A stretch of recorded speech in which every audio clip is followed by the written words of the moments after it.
Here's what you missed this week on The Uncommon Good with Bo Bonner and Dr. Bud Marr. The Uncommon Good is on the air. I'm Bo Bonner. And I'm Dr. Bud Marr. Coming to you from these United States of America, here in the middle of the country, good old Iowa, between the confluence of the Raccoon and Des Moines rivers. This is The Uncommon Good, 9 years running strong on Iowa Catholic Radio, which has been on for 20 years, which means, Bud, we've been on for half of it. And we want to say thank you to Imogene Ingredients for underwriting the show, for making it possible. I'm Bo Bonner. You might know me from the Catholic Morning Show on the week. This is the weekend. You get 7 days of Bo if you count yourself so lucky. Who's this guy sitting across from me? What's your name, sir? Bud Marr, and I work at Mercy College of Health Sciences, downtown Des Moines, where I'm academic dean overseeing our English, math, science courses. You make sure people can do the readin', the writin', and the arithmeticin'. Bud, we have on the show today ourselves, and we're going to talk about sacred space and what that has to do with the common good. Oftentimes people think of things like beautiful buildings, churches, all of those sort of areas that humans dwell as sort of just mere ornamentations or cherries on the top, as it were, of living. But there is a way in which not only the common space and its sort of directives, what we order common space towards, tells us a lot about what we hold to be a common good. But this gets into one other thing that I know that we periodically make sure to light back on, which is that beauty is not just an extra thing. It is something that is, cognizant with the human soul, coterminous with the human soul and its goods. And so when we have the capacity to order public space towards beauty, we are actually doing something towards the common good. It actually speaks a lot about what things we hold dear, and that's what we're going to talk about today. This is Bo Bonner and Dr. Bud Marr. Stick around. We'll be back with the Uncommon Good right after this. Back with the Uncommon Good, Bo Bonner and Dr. Bud Marr joining you this week. Thank you for listening to the show. So wonderful to have you with us. Thank you, Imogene Ingredients, for underwriting our show. We couldn't do it without you. Imogene Ingredients, hat tip off to y'all. Bud, we're in that fun season where everybody thinks we're going to be talking about pumpkin spice and everything nice. But head fake, we are actually going to be talking about sacred space. We've been at this for a while, nearly a decade, and sometimes I'm sure people think we're, as it were, squeezing lemonade out of lemons, Bud, or what's the southern expression, making a purse out of a sow's ear. What I mean by this is they think we're sort of finding topics to have to do with the common good in places where we have to really strain to do so. First of all, they're all wrong. We've never done it, not once. Maybe a few times, Bud. But this time I think is a topic that actually has everything to do with the common good per se, but it doesn't seem that way. And that's the idea of public space, but in particular sacred space. And but I know you were wondering if we should bring this up at all, but I think you should bring up the news stories that have now been quite disturbing out of Rome that show that part and parcel of the common good is religion, politics, public space. I'll let you get into the sordid details. Well, the theme for the show came to my mind with, I think it's November 9th. There's the feast of the dedication of St. John Lateran. Correct. That's not the sordid business. No. That was the happy I'm business. getting to that, yeah. And so, part of what got my wheels turned was just, it's fascinating that we have an actual feast day that's the focus is on the dedication of a building. Important enough to overtake the Sunday this year. Wow. So it really is like a first class. Pretty big deal. And to your point, Bud, it really seems like this year in particular, we got a lot of real heavy hitters talking particularly about it, the Pope included. But the sordid news story is sort of like not the counterpoint, but like another sort of piece of this whole conversation is that I think over the last 6 weeks in Rome at St. Peter's, there have actually been 3 individuals who have desecrated space. Yeah. So on one occasion, a man urinating near the altar. The video that I saw recently from this past week was just someone sort of knocking over candles and pulling the altar cloth away. And so this sacred space means enough even to those outside the church that when someone apparently had a bone to pick with the church, in these cases there might be probably almost certainly mental health issues involved. But that's sort of to make tangible one's protest or discontent, violating sacred space. Absolutely. On the morning show, we've actually had some overlap with this, not only talking about the Lateran Basilica. But also we had Sam Fernholz on, who's an architect, and she was talking about sacred architecture. We've had a lot of overlap where it just seems like the Spirit has been moving, Bud, wanting us to talk about these things. So I was actually very glad when you brought this up. We didn't really consult about this. You just threw that out there, and I was like, oh, this is going to be perfect, because it is precisely common space that gets at the heart of what we mean by a common good. And maybe that is a good place to start real quick to get at what we mean by common good again. So for those who've listened to the show quite a bit, you probably know this by heart now, but a common good is not the mere aggregate of goods, as it were, that are piled up that a community takes from, nor is it contractual goods, and it's not even the idea of goods that like should be distributed equally, so like the contents of a river, for instance, like that.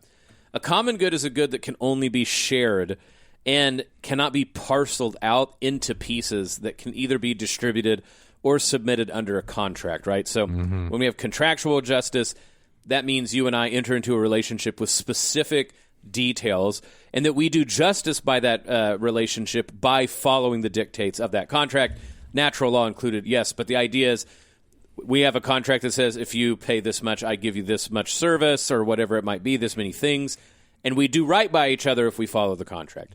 Distributive justice is there's resources that they do have a vanishing quality, as it were. It's not an infinite, as it were, resource. And so the idea is, how do we distribute what can be scarce to what merits it most? So again, water rights is one that I think of like quite available. Everybody has to be able to have water, but then we need to make sure that the water goes to the vulnerable, right? We have to save water to make sure, for instance, hospitals have it for their needs over and against maybe business needs or something like this. But social justice, the idea of a common good, can only be had if everyone, as it were, has the capacity to participate in it, and there is no way to break it into pieces. So famously, the Union of the States, for instance, in the United States of America, that's not something you can break into pieces. You can't say like, oh, well, here's a little bit of the Union for you, Iowa, and here's a little bit for Montana. We either have a Union of States or we don't, right? And this gets into things like what was being had in the Civil War, where you had this discussion about do we share in common. So common space, and sacred space we'll get to even more specifically, Bud, but common space can't be meted out, right? Like we either have it together or we don't. You can say like, oh, well, there is private land and we met that out, and we can get into the idea of like what it means as stewardship and not outright absolute ownership. But when it comes to the idea of having a space together in common, you either have it together or you don't, and that makes it social justice, right? Like justice that we share together as a common good. Well, and I feel like sometimes in conversations about that topic, that human beings can fall into this fatalistic trap where it's just like the way that our cities and spaces exist now is the way that it always has to be.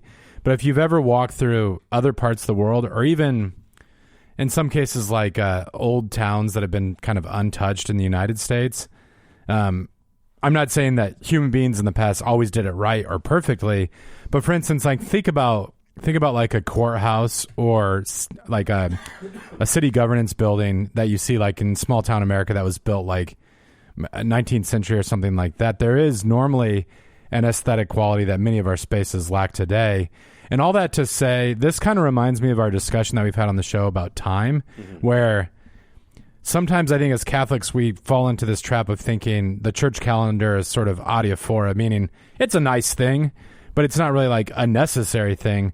But what you actually see in the development of human cultures is that human beings will sort of like fill the vacuums that are left by us abandoning the riches of our heritage. So when it comes to sacred time, you know, like as the church calendar has waned from many people's minds, like there is a sort of secular calendar that fills its space. If you think about our public discourse today, even like, I think especially in the years after COVID and some of the protests happened and things, like which statues we put in our cities, you know, like what's going to be the centerpiece of our towns, all of those things matter a ton to people. And if folks care about something, even sort of like something frivolous like football, they'll dedicate a huge amount of resources to say like, to demonstrate this is something really important in our lives. And so as Catholics, we kind of drop the ball if we don't think about this well. Yep. Because someone's going to do it anyways. And so we might as well, so to speak, like at least fight or battle for truly beautiful things. That doesn't always mean like imposing on others like this is the way that it has to be. But if we do build beautiful spaces, even if like we have a conversation about like at this time in history, like we have these sorts of resources, and so we can't build Shark Cathedral Right. for our churches, for our statues, for our homes to embody beauty. That's a gift that we offer to the world, and it is a piece of evangelization, I think. To kind of tie together in an example, multiple things that you were bringing up, I actually think of cemeteries, and I'm going to bring up Des Moines for people who happen to be here, and the ways, so not only what you were bringing up, but also maybe another point sort of reminiscent of someone like Romano Guardini and his Lake Como, or what Pope Francis brings up in Laudato Si about public space and the transformation of nature and working with nature opposed to it, all of these things that you get at. So Woodland Cemetery, where the St. Ambrose Cemetery is, for Des Moinesites, this is right off of 235 by Smoky Row. That might give it away. If you've been to that cemetery, similar sounding words, but hopefully different things going on. It's a gorgeous cemetery that, to your point, Bud, looks like a European city. There's hills. There's one of our favorite discussion points, warp and weft, right? You know, you start to see that the bodies, as it were interred into the shape of the land.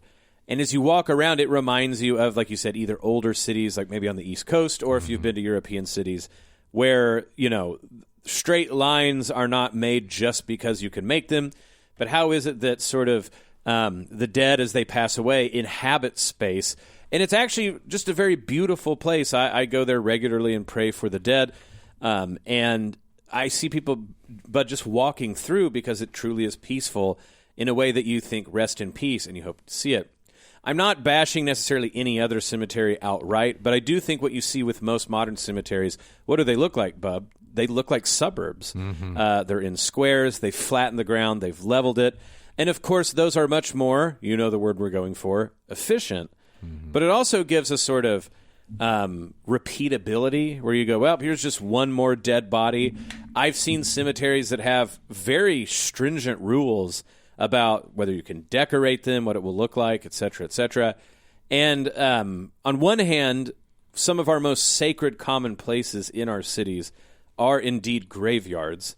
And I would say that they are a sort of standing testament to exactly this point you're making, that even in the past, even if it wasn't sort of all Catholic, Woodland Cemetery sort of evokes an older understanding about what you should do with a public space, why it's important. And I mean, people go, public space, you have to pay for the graveyards, but you get my point, right? That is undeveloped land, which is not very far from downtown Des Moines. You could imagine skyscrapers on it if you wanted to. But there's this set-aside nature that is for common people. People can go and walk around. Presumably they pray for the dead, but maybe they're just jogging.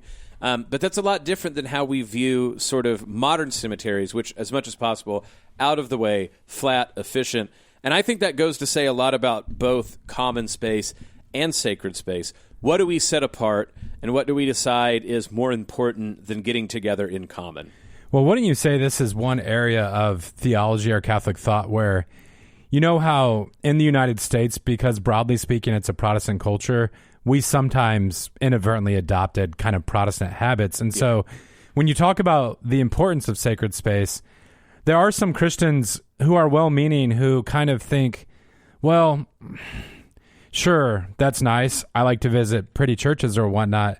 But like they look at the world around them and they say there's all these kind of felt needs. And you fall into a discussion that like Judas Iscariot had where it's like, well, shouldn't this expensive nard have been sold and given to the poor? And this is where, Bo, like even in the Bible, I admit a kind of tension. You know, at one time, Paul says like he doesn't dwell in buildings built by human hands as if he needs anything from humanity. In the Old Testament, there's also this push against sort of like an I don't know how to say idolatrization, turning sort of the temple into a kind of an idol where the Lord pushes back and says like, it's not sacrifice that I desire, but justice, and true sacrifice entails this, that, and the other. In the New Testament, this certainly comes up where, Christ is having the conversation with the Samaritan woman, and she says, like, my people worship on this mountain, and yours say worship in Jerusalem. Where should we worship? And our Lord says, well, there's coming this day when everyone will worship in spirit and truth, or those called by my name, right? And so there is this kind of tension where it's like, well, do we even sort of set aside spaces? Isn't the important thing the nature of the worship and not where it takes place?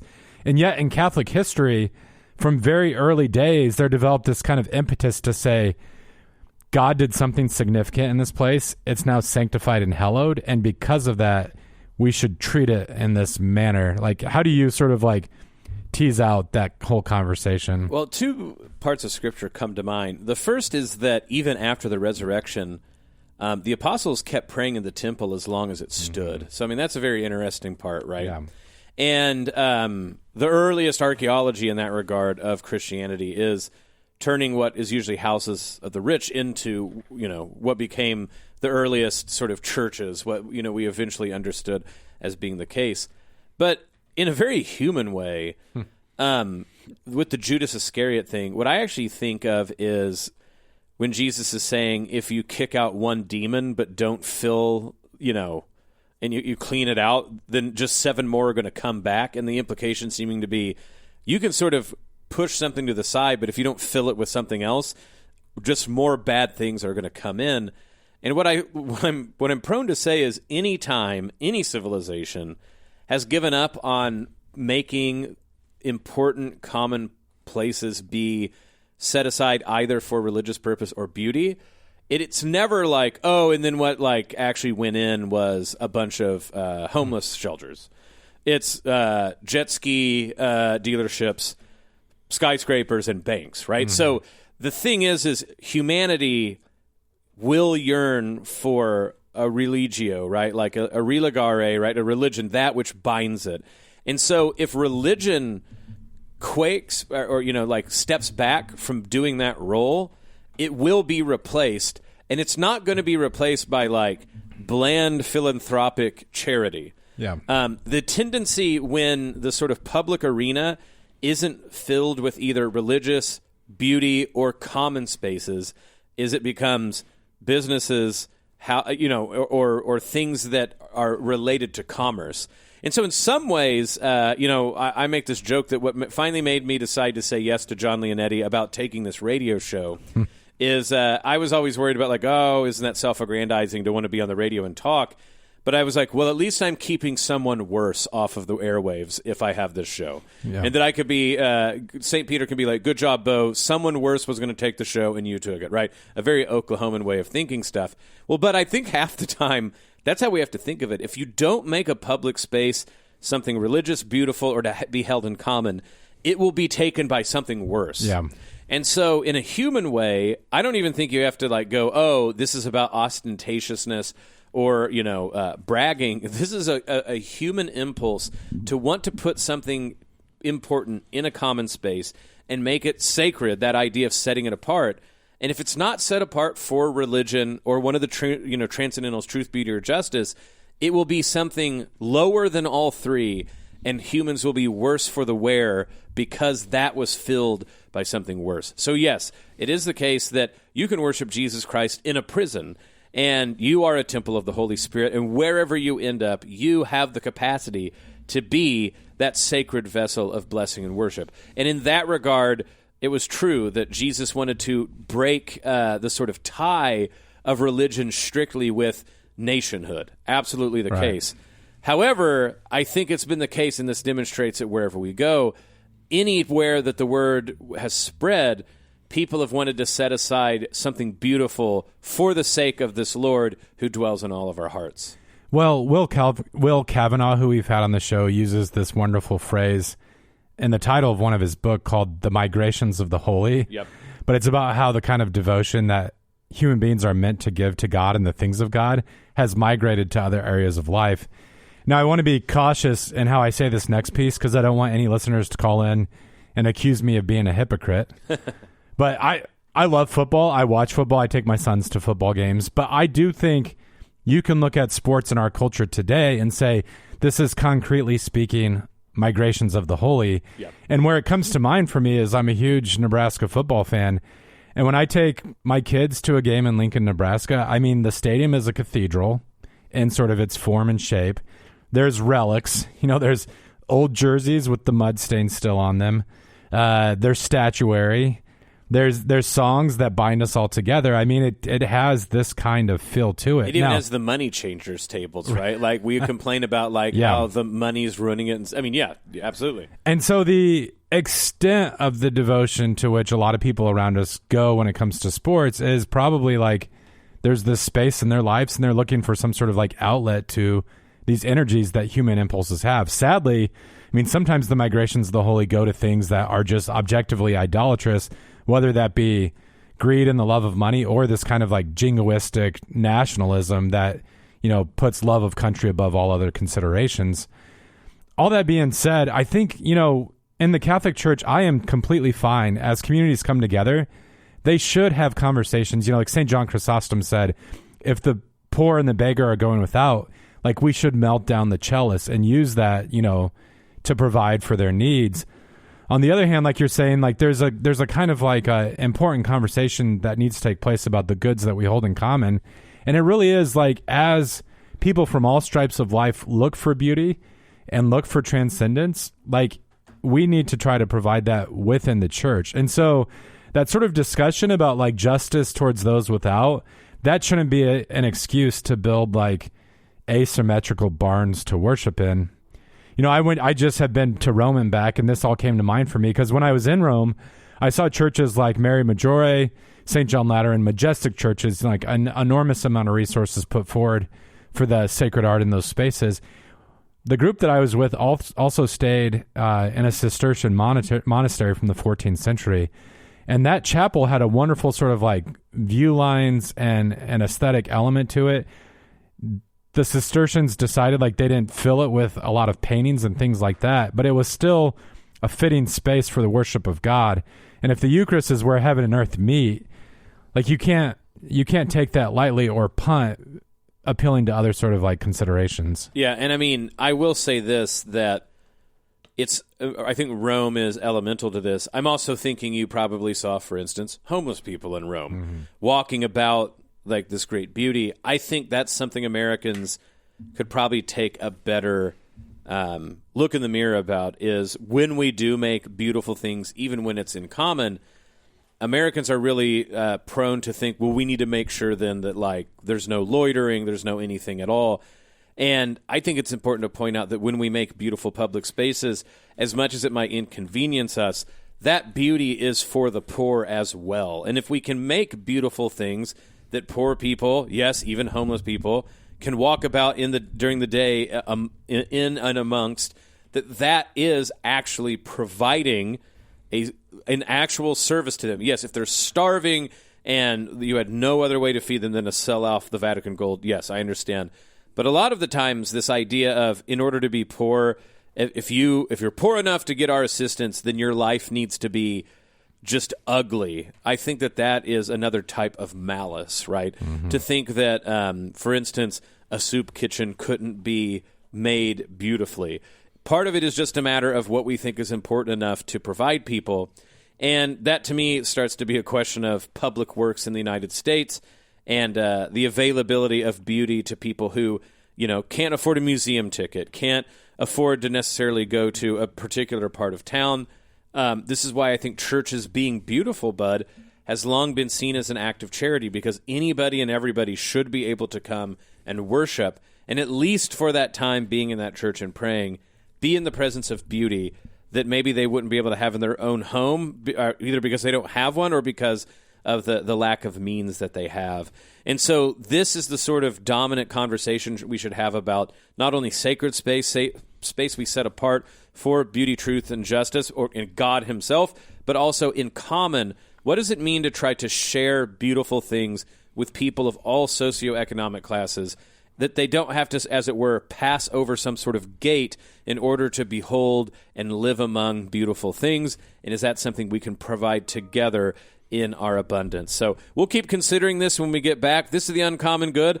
Bo Bonner and Dr. Bud Marr, we're joining you talking about sacred space, common space, what all this has to do with the common good, and we're going to keep talking about this when we get back. This is the Uncommon Good. We'll talk to you right after the break. Back with the Uncommon Good, Bo Bonner and Dr. Bud Marr joining you this week. Thank you for listening to the show. So wonderful to have you with us. Thank you, Imogene Ingredients, for underwriting the show and making it possible. We tip our collective radio hat to you. Bud, we are talking about sacred space, common space, and the common good. Let's get back into it. Let's talk about where you want to head next with in this conversation. Yeah, I think it relates to that last point you were making in the first segment about beauty and sacred space being a shared good and not something you can sort of divvy up or hand out, to different stratas of a society.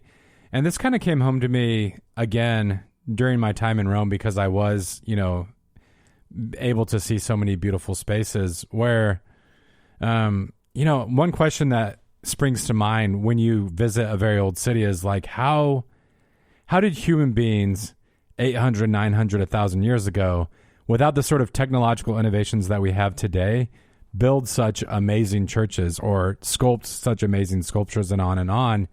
It seems like with the efficiencies that we have, with the sort of like harnessed energy that we have, that people could pull off, a Sistine Chapel in 2025. But really, most of the places that folks go to visit, where it's like the specific reason for visiting is the architecture itself, are about a millennia or 1,000 years or more old, right? Yeah. And that's where, when you ask, like, why don't we see those kind of wonders today?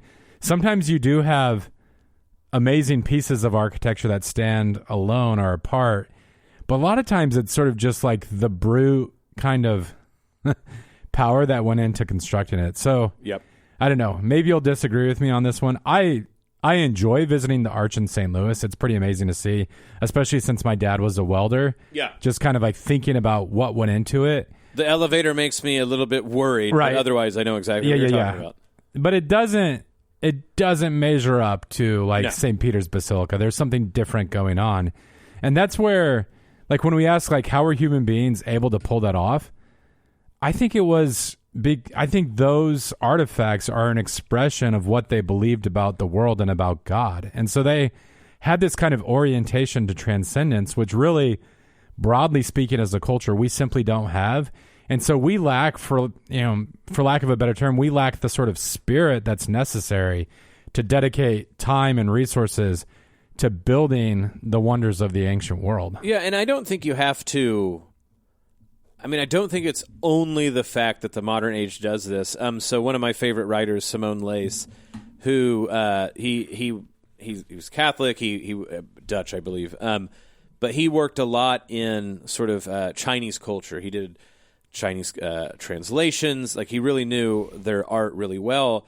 And he points out, at least for certain strata in Chinese history, they don't have a sort of culture that prizes, like, trying to make buildings permanent like maybe Western Europe does. They have different ideas of what makes something beautiful and permanent, and you can tell in their poetry. He has all these arguments, and he's not saying it's because they're underdeveloped. He's not saying it's because they're bad people, but he says part and parcel of their understanding, like you said, their philosophical underpinnings of actually what beauty is and what social life should look like makes them prioritize different things. And so it is absolutely the case that a culture like Western Europe, particularly Eastern Europe too, but I'm just speaking from familiarity here. So speaking about the things I have read in Western Europe, because of their belief in the incarnation, that translated to them thinking it made sense to make quote-unquote sermons in stone by designing churches in a particular way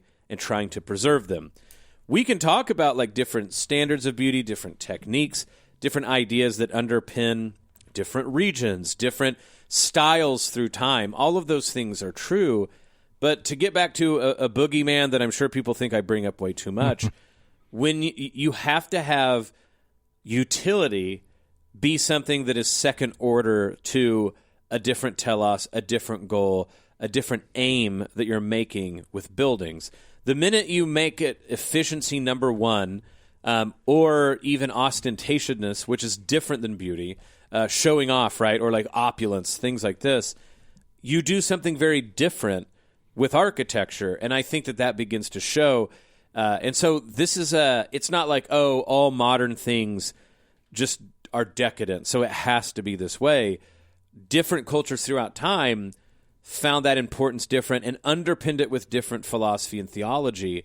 And so I'm with you, Bud. We don't have even the implicit theologies of the modern world, which they have one whether they like it or not. The unconscious philosophies, they all trend towards not worrying about whether a building would last, because if it comes into dysfunction, we'll just make another one. Yeah. Well, I was talking about all this, I think it was last week's episode where we did the sneak preview of my conversation with Deacons in Formation. That went well. And one point that came up over the course of the day was, why do we do some of the things that we do in worship? And I think it's, like if you have a proper kind of like Eucharistic theology, then your sense of what constitutes, reasonable, like worthwhile sacred space will just flow out of that. If the Mass truly is a representation of what took place at Calvary, it makes sense that you would have a certain kind of solemnity and sobriety that characterize the worship. Most of the kind of like what some people would deem ostentatious, but really the kind of like bestowing honor upon space, all of that kind of comes out of this sense that like we worship Christ the King here. Not only do we worship him here, but he's sacramentally present. And so those are the kind of things that are sometimes foreign to those who are first like looking into the church. And it can be hard to kind of square maybe some of what you read in the Gospels on the surface with what has flowered in Catholicism. But I think once you kind of start digging deeper and you realize what's taking place at each Mass, like it does legitimate a lot of the moves that we have made. And when we talk about tradition as being a democracy of the dead, this is one area where we should take the votes of the past into like high consideration, give Correct. them an enormous amount of weight, because there's just this accumulated wisdom there.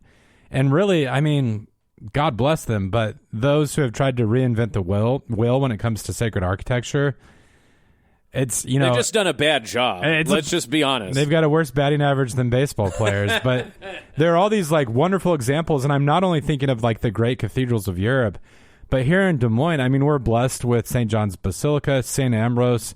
I could go down the line, St. Anthony, St. Augustine. And those communities, they were imitating the past, and they've given us a great pattern or blueprint for our own churches. And I think we can get into like, well, you don't want to have like a sort of dogged devotion to a nostalgia. You can get into like these ideas, but you don't want things to become stale. You don't want stagnant pools, etc.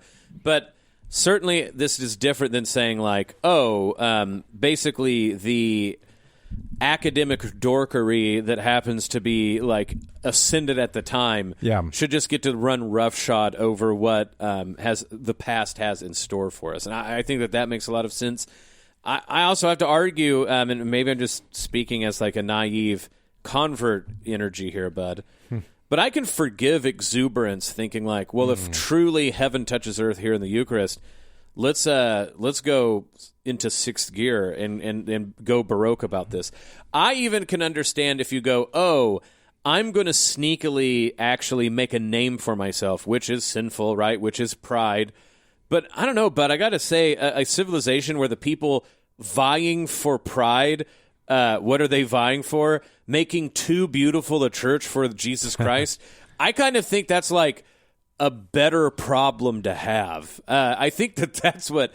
so look, I'm two-minded about these things. I consistently talk about how you don't want to poison the well of good things. And it's certainly the case that the devil, his minions, and when they tempt us to do evil, oftentimes they tempt us to pervert a good rather than to do something very obviously evil. And that's where like people truly do fall away, right? When something very good is perverted and used in a perverse sense. So I even understand how, like we were talking about last week, right? Like that squirreling away too much money for the basilicas in Rome might have led Martin Luther down the bad path that they did. Completely understand all that.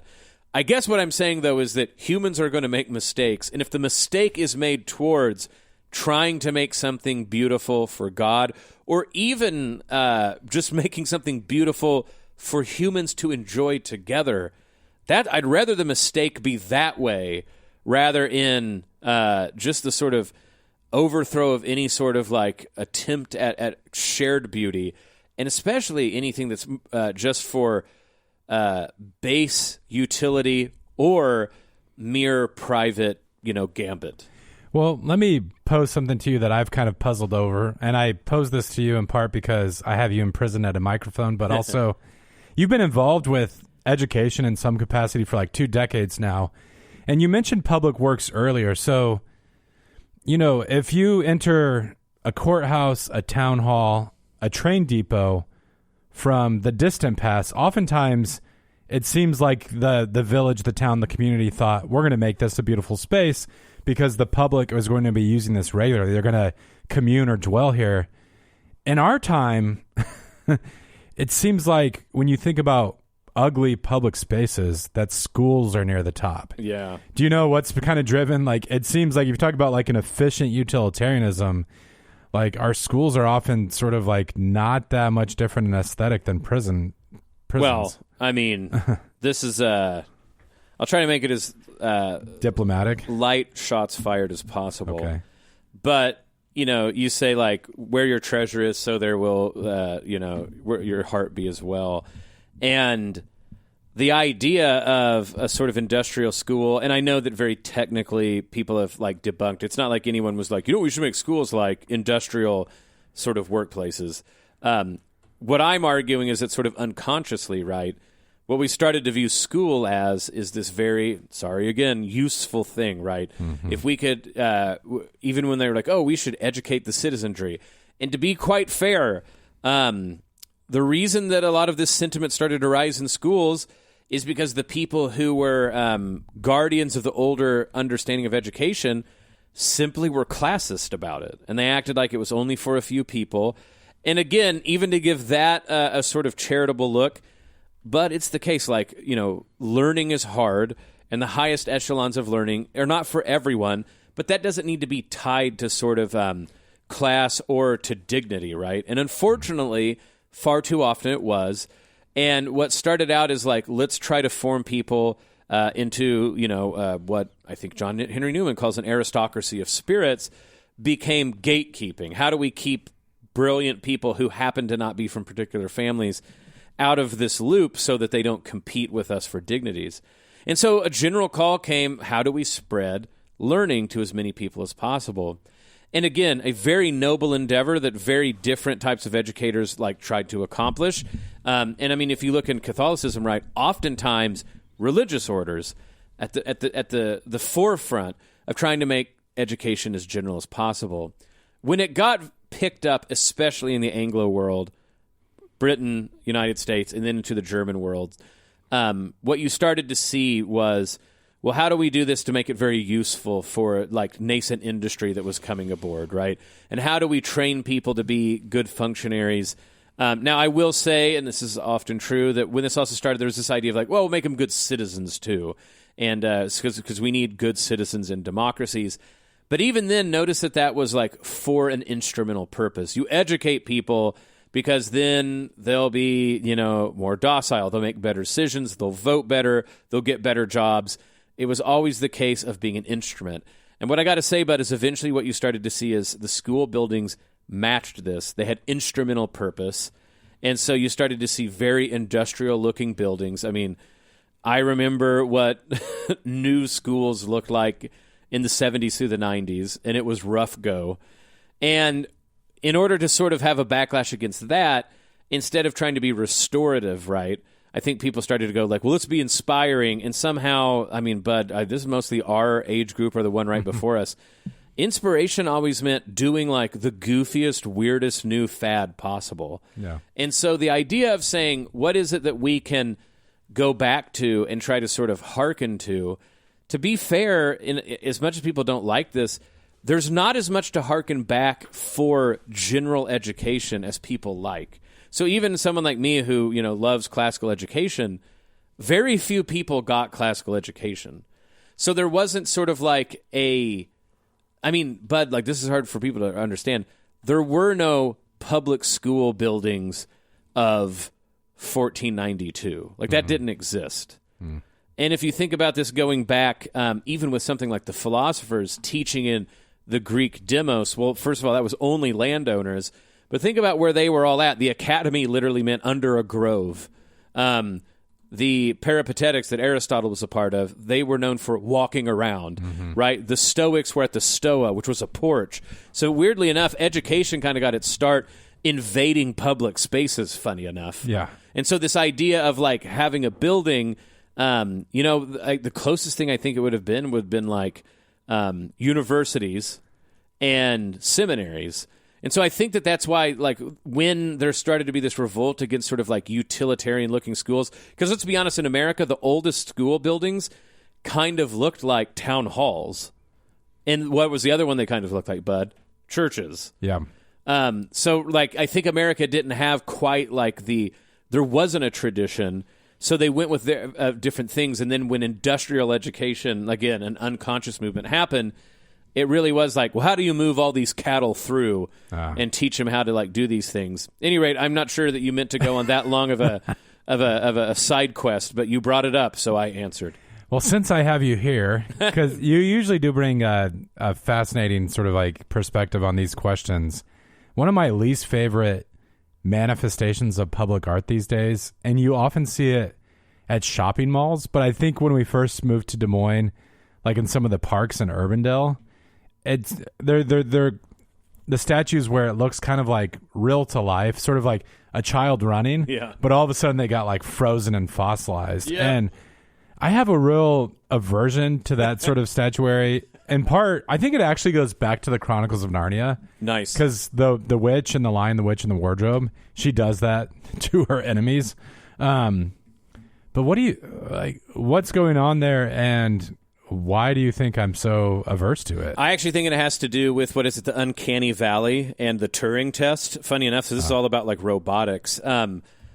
We respond to things that figuratively represent humans very well, but if it's too close to being human but noticeably not us, it's far more frightening. Okay. And so what's interesting is when people go like, what we need is to go back to realistic looking art, but then when people start throwing it out, they're like David, right? Like Mike, and you go, funny enough, if you look at classical art, it's not actually completely physiognomically perfect. Yes. Right? It's close, and it's shooting for realism, but it attains realism by, as it were, overshooting realism. Like David's hands are famously like way too large for the body that's sculpted. Right, and then of course, like, you're always like, well, where is the sculpture? If it's up high, you need to make the head bigger, so the perspective. I mean, there's all sorts of tricks that artists use in order to like get at how humans will perceive this thing made in stone. But the problem, right, especially with the sort of artwork, like you said, that goes for near absolute realism. It's also this case too, right, that when you're capturing movement, so think about like the most sort of famous classical art, there's usually not a ton of movement. Mm-hmm. And the ones you're talking about, literally, they're almost always moving and, like you said, seem like they've been frozen in carbonite, a la Star Wars and Han Solo. And so I think that like this gets at like this aspect of art where to make something be realistic in art, it can't be completely like, what's the way I put this?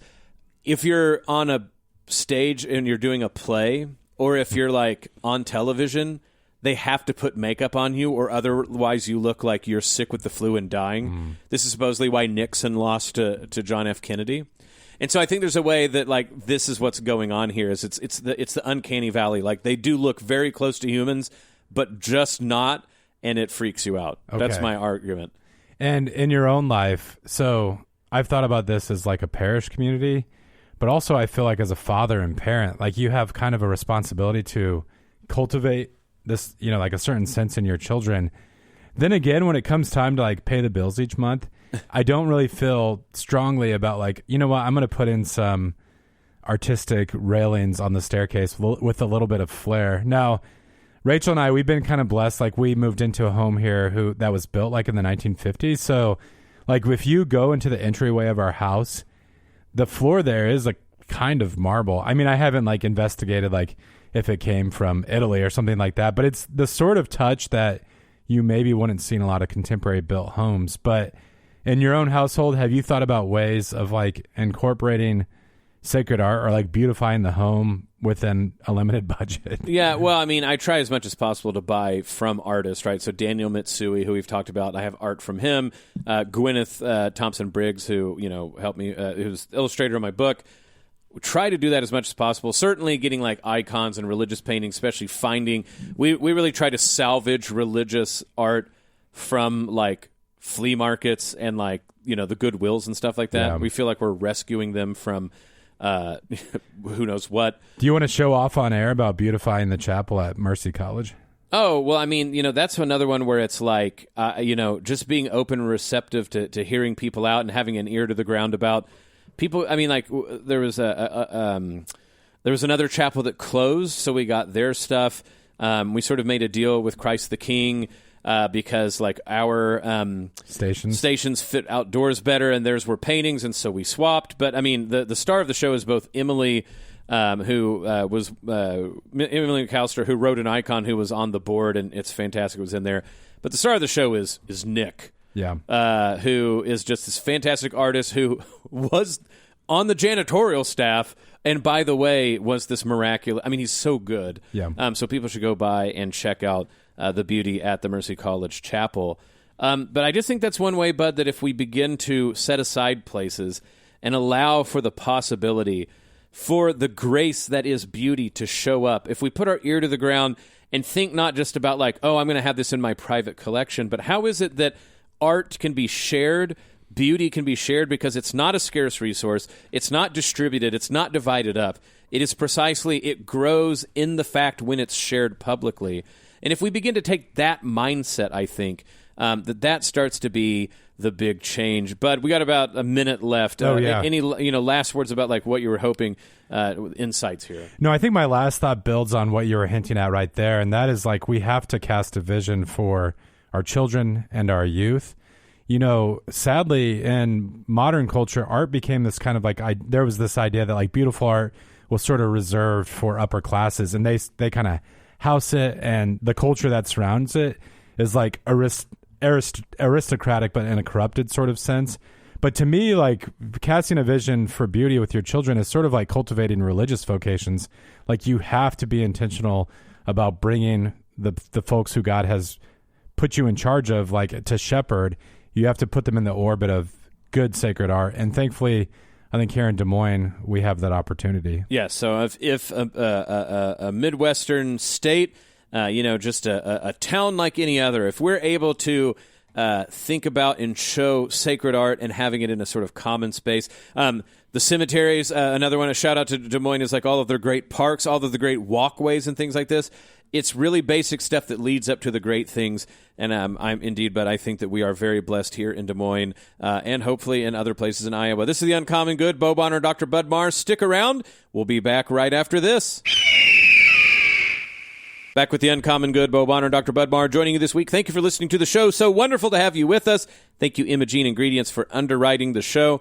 But as always, thank you for bringing that up. Again, I really feel like you alley-ooped a great topic to talk about sacred space and the common good. Oh, sure thing. As you're thinking about those matters, if you do want to join us in our prayer life at Iowa Catholic Radio, we pray the Rosary on air at 4:30 a.m., 6 a.m., 10 a.m., and 8:30 p.m.